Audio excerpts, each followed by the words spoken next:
নিভান এবার হৃদির চোখের দিকে সরাসরি তাকিয়ে অত্যন্ত স্থির গলায় বলল, শর্তটা হলো আমাকে বিয়ে করতে হবে। রিধি যেন আকাশ থেকে পড়ল। মুহূর্তেই ওর মুখটা ফ্যাকাশে হয়ে গেল। সে ঘৃণায় শিউরে উঠে তড়িৎ গতিতে বলল, অসম্ভব। এটা আমি মরে গেলেও পারবো না। আপনি কি করে ভাবলেন আমি আপনাকে বিয়ে করব? নিভানের চেহারায় কোনো ভাবান্তর হলো না।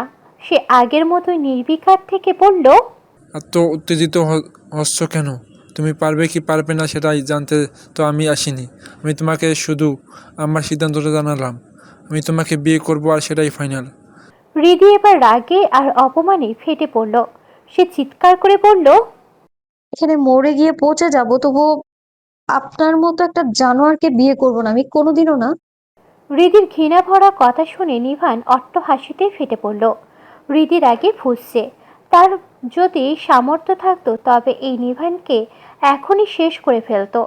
নিভান হাসি থামিয়ে কুরুর গলায় বলল, জানি তুমি এত সহজে রাজি হবে না। তার জন্যই তোমাকে খুশি করতে একটা স্পেশাল সারপ্রাইজ এনেছি। সারপ্রাইজ এত সুন্দর যে ওরা দেখার পর তুমি নিজেই নেচে নেচে আমাকে বিয়ে করতে চাইবে। হৃদি ভুরু কুচকে সন্দিহান চোখে তাকালো। তার মনে কু ডাকছে। সে কাপা গলায় জিজ্ঞাসা করল, সারপ্রাইজ? কিসের সারপ্রাইজ? নিভান কোনো উত্তর দিল না। সে ধীর পায়ে উঠে দাঁড়ালো এবং পকেট থেকে একটা সাদা রুমাল বের করলো। রুমালটা নাকের কাছে নিয়ে একবার গভীর ঘ্রাণ নিল সে। তারপর হঠাৎ করে বাম হাত দিয়ে হৃদিকে হ্যাচকার টান দিয়ে দাঁড় করিয়ে দিল। হৃদি কিছু বুঝে ওঠার আগেই নিভান তার পিছনে গিয়ে চোখের উপর রুমালটা শক্ত করে বাঁধতে বাঁধতে বলল, চলো তোমাকে নিয়ে যাই সেই কাঙ্ক্ষিত সারপ্রাইজ দেখাতে, এখানে তোমার সব প্রশ্নের উত্তর অপেক্ষা করছে। নিভান হৃদির হাত শক্ত করে ধরে একরকম টেনে হিঁচড়ে সে অন্ধকার সিঁড়ি দিয়ে নিচে নামাতে লাগলো। হৃদি অন্ধকারে কিছুই দেখতে পাচ্ছে না, শুধু তার বুকটা দুরু দুরু কাঁপছে। কিছুক্ষণ হাঁটার পর নিভান একটা লোহার দরজা খোলার শব্দ করলো। ঘরের ভিতরটা গুমোট আর একটা ভ্যাপসা গন্ধ। নিভান হৃদিকে ঘরের ঠিক মাঝখানে দাঁড় করালো। তারপর হৃদির কানের কাছে মুখ নিয়ে ফিস ফিস করে বলল, রেডি তো স্পেশাল সারপ্রাইজ দেখার জন্য? বলে নিভান এক ঝটকায় হৃদির চোখের রুমালটা খুলে দিল। ঝাপসা আলোয় হৃদির সামনের দিকে তাকাতে পাথরের মতো থেমে গেল। তার পায়ের তলা থেকে যেন মাটিটা সরে গেল। অন্ধকারে ঝাপসা আলোয় চেয়ারে হাত পা বাঁধা অবস্থায় শুভ্রকে দেখে হৃদির কলিজাটা এক মুহূর্তের জন্য থমকে গেল। শুভ্রের সারা শরীরে চাবুক আর লাঠির নিঠুর দাগ। একদম নিস্তেজ হয়ে চেয়ারে বসে আছে সে। চিরকাল যে লোকটা রাগী গম্ভীর আর তীক্ষ্ণ স্মার্ট গেট আপ নিয়ে দাপিয়ে বেড়াতো, আর সেই লোকটাই অগোছালো চুলে মাথা নিচু করে মরণ যন্ত্রণায় ছটফট করছে। এ কোন শুভ্রকে দেখছে হৃদি? হৃদির পুরো শরীর থরথর করে কাঁপছে। ঠোঁটজোড়া যেন নিজের নিয়ন্ত্রণে নেই। অস্পষ্ট স্বরে বুক চেরা এক করুণ আর্তনাদ বেরিয়ে এলো। শুভ্র ভাইয়া। হৃদির সেই ভাঙা কণ্ঠস্বর কানে পৌঁছাতেই শুভ্র খুব ধীরে ধীরে মাথা তুলে তাকালো। হৃদির চোখের দিকে তাকাতেই শুভ্র সে লাল হয়ে যাওয়া ফোলা চোখ দুটোতে ফুটে উঠল এক তৃষ্ণার্ত ব্যাকুলতা।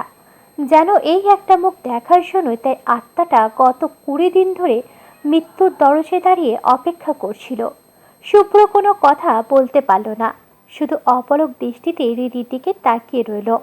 তার শুকিয়ে কাঠ হয়ে যাওয়া মুখ আর কুঁচকে যাওয়া চামড়া বলে দিচ্ছে কতটা অমানবিক, অনাহার আর অত্যাচারের ওপর দিয়ে সে যাচ্ছে। শুভ্রের এই বিবস্ব অবস্থা দেখে হৃদি হিতাহিত জ্ঞান হারিয়ে ফেলল। সে ডুকরে কেঁদে উঠে দৌড়ে শুভ্রর কাছে যেতে চাইল। তার ক্ষতবিক্ষত শরীরটা আঁকড়ে ধরতে চাইল, কিন্তু নিয়তি তার সায় হলো না। নিয়তি তার সহায় হলো না। মাত্র 2 পা এগোতেই এক হাঁচকা টানে তাকে থামিয়ে দিল নিভান। লোহার মতো শক্ত মুঠো হৃদির হাতটা মুচড়ে ধরল সে। হৃদিকে নিজের একদম কাছে টেনে নিয়ে এসে নিভান তার কানে কানে শীতল আর বিষাক্ত গলায় বলল, কেমন দিলাম সারপ্রাইজটা মায়াবী? এই সারপ্রাইজ দেখা পর্যন্তই তোমার দৌড়, কিন্তু শোয়া পর্যন্ত তোমার কোনো ক্ষমতা নেই। আমার অনুভূতি ছাড়া ওর ছায়া মানতে পারবে না তুমি। হৃদি ঘৃণা আর রাগে অন্ধ হয়ে নিভানের দিকে তাকালো। তার দু চোখ দিয়ে যেন আগুনের ফুলকি বেরোচ্ছে। সে চিৎকার করে বলল, আপনি কি আদৌ কোনো মানুষ? একটা মানুষকে এভাবে পশুর মতো মারতে আপনি কি একটু হাত কাঁপলো না? আপনার কি দয়া মায়া বলতে কিছু নেই? নিভান হৃদির চোখে চোখ রেখে খুব শান্ত কিন্তু নিষ্ঠুর গলায় বলল, দয়া মায়া দিয়ে দুনিয়া চলে না রিদি। কিছু জিনিসকে নিজের করে নিতে গেলে এমন একটু আত্মশাস্তি দিতেই হয়। এটা তো মাত্র শুরু। হৃদি ডুকরে কেঁদে উঠে বলল, শাস্তি? শুভ্র ভাই এমন কি করেছে আপনার যে তাকে জানোয়ারের মতো এইভাবে মেরেছেন আপনি? নিভানের ধৈর্যের বাঁধ যেন ভেঙে যাচ্ছে। সে হৃদির হাতটা আরো জোরে চেপে ধরে বলল, দেখো রিদি, এত কথা শোনার বা বলার সময় আমার নেই। আমার একমাত্র লক্ষ্য তোমাকে বিয়ে করা। আর সেই লক্ষ্যে পৌঁছানোর জন্য আমি যে কোনো মূল্য দিতে পারি, যে কোনো পথ বেছে নিতে পারি। হৃদি শিউরে উঠে অস্পষ্ট স্বরে বলল। কি বলতে চাইছেন আপনি? নিভান এবার তার শিকারী দৃষ্টি সরিয়ে শুভ্রর দিকে তাকালো। শুভ্র তখনও আধবোঝা চোখে হৃদির দিকে তাকিয়ে আছে। নিভান এক পৈশাচিক শয়তানি হাসি দিয়ে বলল, মানে খুব সহজ। এই যে সামনে বসে আছে তোমার প্রিয় শুভ্র ভাই, তাকে যদি কালকে সূর্য দেখতে দিতে চাও, তাকে যদি জীবিত দেখতে চাও, তবে কাল সুন্দর করে আমার জন্য বউ সেজে তৈরি হয়ে থাকবে। আর যদি না চাও, নিভান একটু থেমে শুভ্রর দিকে তাকিয়ে খুনের নেশায় মত্ত হয়ে বলল, তবে শুভ্রের জানাজা দেখার জন্য মানসিক প্রস্তুতি নিয়ে ফেলো। সিদ্ধান্ত তোমার হৃদি। আমার বাসর ঘর নাকি ওর করব? হৃদির আগে সারা শরীর রিরি করে জ্বলে উঠল। অপমানে আর ঘৃণায় সে জ্ঞান হারিয়ে ফেলল। এক ঝটকে নিভানের হাত থেকে নিজের হাত ছাড়িয়ে নিল সে। তারপর সব শক্তি দিয়ে সজোরে একটা থাপ্পড় বসিয়ে দিল নিভানের গালে। থাপ্পড়ের শব্দে পুরো ঘরটা যেন এক মুহূর্তের জন্য স্তব্ধ হয়ে গেল। হৃদি চিৎকার করে বলল, আপনি ভাবেন কি করে যে আপনার মতো একটা পশুকে আমি বিয়ে করব?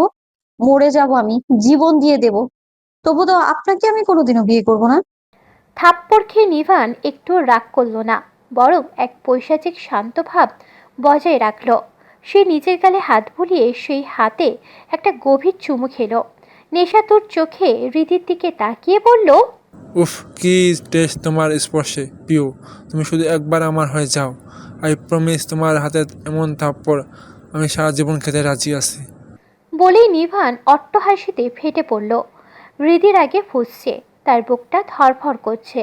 নিভান হঠাৎ হাসি থামিয়ে হৃদির সামনে এসে দাঁড়ালো। তার চোখে তখন খুনের নেশা। সে শীতল গলায় বলল, তুমি জানো এখন আমি কি করব? হৃদি ভুরুকুচকে ভয়ার্থ চোখে তাকালো। নিভান একটা বাঁকা হাসি দিয়ে তীক্ষ্ণ স্বরে শেষ দিল। সাথে সাথে দরজায় দুজন গার্ড এসে হাজির হলো। নিভান তাদের দিকে তাকিয়ে হাত দিয়ে শুভ্রকে দেখিয়ে বলল, শুভ্রকে আবারও লাঠি দিয়ে একটু আদর করে দে। যদি একটু দেখুক ওর প্রিয় শুভ্র ভাইকে আমরা কিভাবে আদর সোহাগ করতে পারি। কথাটা শোনা মাত্রই হৃদি পাগলের মতো নাসূচক মাথায় নাড়াতে লাগলো। সে আর্তনাদ করে শুভ্রর দিকে এগোতে চাইল। অমনি নিভান লোহার মতো শক্ত করে ওর হাত ধরে ফেলল। হৃদি ছটফট করছে, কিন্তু নিভানের মুঠি থেকে বের হতে পারছে না। চোখের সামনে গাডরা সোজা শুভ্রর সামনে গিয়ে দাঁড়ালো। শুভ্রর সেই ক্ষতবিক্ষত শরীরের উপর আবারও লাঠির অমানবিক আঘাত পড়তে শুরু করলো। শুভ্র ব্যথায় আর্তনাদ করে উঠল। যতই সে শক্তিশালী হোক, তার শরীরটা তো রক্ত মাংসরই তৈরি। কত মার আর সহ্য করবে সে?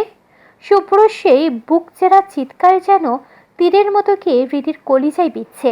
হৃদি আর নিজেকে সামলাতে পারল না। সে গার্ডদের দিকে তাকিয়ে চিৎকার করে কান্নায় ভেঙে পড়ল। আল্লাহর দোহাই লাগে, থামেন। এভাবে পাষাণ হয়ে মারবেন না ওকে, প্লিজ থামেন। ও মরে যাবে, দয়া করে থামেন। হৃদির আত্মচিৎকার গার্ডদের কানে পৌঁছাচ্ছে না। তারা যন্ত্রের মতো নিভানের আদেশ পালন করে যাচ্ছে। একের পর এক লাঠির আঘাত শুভ্রের রক্তাক্ত শরীরে আছড়ে পড়ছে। হৃদি পাগলের মতো চিৎকার করছে, ছটফট করছে। তার মনে হচ্ছে এই মুহূর্তে যদি সে শুভ্রকে জড়িয়ে ধরতে পারত, তবেই বোধহয় কলিজার এই দহন শান্ত হতো। উপায় না দেখে হৃদি হঠাৎ জানোয়ারের মতো নিভানের হাতে সজোরে কামড় বসিয়ে দিল। নিভান যন্ত্রণায় আর্তনাদ করে হৃদির হাত ছেড়ে দিল। সেই সুযোগে হৃদি ঝড়ের বেগে দৌড়ে গিয়ে শুভ্রকে চেয়ার সহ শক্ত করে জড়িয়ে ধরল। নিজের শরীর দিয়ে শুভ্রকে আড়াল করে সে ডুকরে কেঁদে উঠল। গার্ডে চালানো লাঠি দুটো প্রচণ্ড আঘাত শুভ্রের বদলে হৃদির পিঠে গিয়ে পড়ল। হৃদির মুখ দিয়ে ব্যথায় একটা গোঙানি বেরিয়ে আসতেই শুভ্র যেন তার শেষ শক্তি ফিরে পেল। সে জানোয়ারের মতো গর্জন করে চিৎকার করে উঠল। আরে থাম! আর একটা আঘাত যদি ওর গায়ে লাগে তবে তোর কলিজা আমি জ্যান্ত টেনে ছিঁড়ে ফেলবো। শুভ্রর সে ভয়ঙ্কর আওয়াজে গাডরা মুহূর্তেই থমকে গেল। রীতি তখনও শুভ্রকে জড়িয়ে ধরে হাপুস নয়নে কাঁদছে। নিভান নিজের কামড়ানো হাতের ক্ষত দেখে আর এই দৃশ্য দেখে হিংসায় জ্বলে উঠল। সে হিতাহিত জ্ঞান হারিয়ে এগিয়ে এসে শুভ্রর কাছ থেকে রিদিকে হ্যাচকা টানে ছাড়ানোর চেষ্টা করতে করতে বলল, খুব ভালো ব্যবহার করেছি দেখে তুই আমার মাথায় উপরে উঠতে চাস। আমার চোখের সামনে তুই অন্য ছেলেকে জড়িয়ে ধরিস, এত বড় সাহস তোর! হৃদি এবার ডয়ভর সব বিসর্জন দিয়ে শুভ্রকে আরো শক্ত করে চাপটে ধরল। সে বুক ফাটা চিৎকারে পুরো ঘর কাঁপিয়ে পড়ল। অন্য পুরুষ না, ও আমার ভালোবাসার মানুষ। ভালোবাসি আমি ওকে। শুনেছেন আপনি? নাকি আবারও আরো 1000 বার বলতে হবে? যদি মারতেই হয় তবে আমাদের দুজনকে একসাথে মারেন, কিন্তু আমি এক চুলও ছাড়বো না ওকে। নিভানের চোখ দুটো তখন লাল হয়ে উঠেছে, যেন রক্তপিপাসু কোনো পিশাচ ভর করেছে তার উপর। সে দাঁতে দাঁত চেপে রীতির দিকে তাকিয়ে বলল, যদি আমাকে আর খারাপ হতে বাধ্য করো না, আমার ধৈর্য কিন্তু হারিয়ে যাচ্ছে। শুভ্র যন্ত্রণায় কাতর হয়েও নিজের দিকে তাকালো না। সে খুব ক্ষীণ আর দুর্বল গলায় নিভানের দিকে তাকিয়ে বলল, তোর যত ক্ষোভ আছে আমার উপর মেটা, যত খুশি আঘাত কর, কিন্তু রীতির গায়ে যেন একটা আঁচড়ও না লাগে। নিভান একটা পৈশাচিক হাসি দিয়ে বলল, বাহ, দুজনে প্রেম দেখি সাগরের অতলে গিয়ে ঠেকেছে। তবে এই প্রেম আমি বেশিক্ষণ টিকতে দেব না। বলেই নিভান পকেট থেকে একটা ধারালো ছুরি বের করে শুভ্রের ঠিক পিছনে গিয়ে দাঁড়ালো। হৃদির কলিজা যেন শুকিয়ে এলো। নিভান ছুরিটা শুভ্রের ঘাড়ের কাছে ধরে ঠান্ডা গলায় বলল, এখন যদি তুমি ওকে না ছাড়ো রিদি, তবে এই ধারালো ছুরিটা সরাসরি ওর পিঠ ঢুকিয়ে দিয়ে বুক দিয়ে বেরিয়ে যাবে। ছাড়ো বলছি। হৃদি ভয়ার্ত চোখে সে চকচকে ছুরির দিকে তাকিয়ে রইল। ঠিক তখনই শুভ্র হৃদির চোখের দিকে তাকিয়ে খুব শান্ত স্বরে বলল, হৃদি, আমার কথা শোন। আমি আমার জীবনের পরোয়া করছি না। তুই যদি সত্যি আমায় ভালোবেসে থাকিস তবে ছেড়ে দে আমায়। এভাবে নিজের বিপদ ডেকে আনিস না। হৃদি তবুও একগুঁয়ে হয়ে শুভ্রকে আগলে রাখার চেষ্টা করছিল। নিভান এবার ছুরিটা ধীরে ধীরে শুভ্রের চামড়ায় বিধিয়ে দিতে শুরু করলো। তখনই রক্ত ঝরার উপক্রম হলো। হৃদি পাগলের মতো চিৎকার করে উঠল। না না, থামেন আপনি। আমি ছাড়ছি ওকে, দয়া করে কিছু করবেন না। আমি ছেড়ে দিচ্ছি।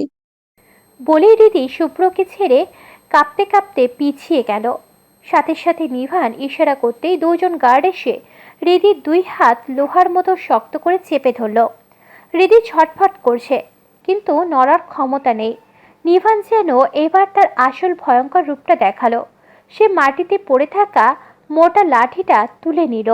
হৃদির দিকে তাকিয়ে এক পৈশাচিক হাসি দিয়ে বলল, যতক্ষণ তুমি আমাকে বিয়ে করার কথা স্বীকার করছো না, ততক্ষণ আমার শরীরে সব রাগ ওর ওপর ঝরবে। দেখো আমি কতটা শয়তান হতে পারি। যেখানে খুন করা আমার কাছে হাতের খেলা, সেখানে এই লাঠির পেটা করা তো স্রেফ প্র্যাকটিস। বলেই নিভান পূর্ণ শক্তিতে লাঠিটা উঁচিয়ে শুভ্রের পিঠে সজোরে আঘাত করল। ঠা শব্দেই পুরো ঘরটা কেঁপে উঠল। শুভ্র যন্ত্রণায় নুয়ে পড়েছে।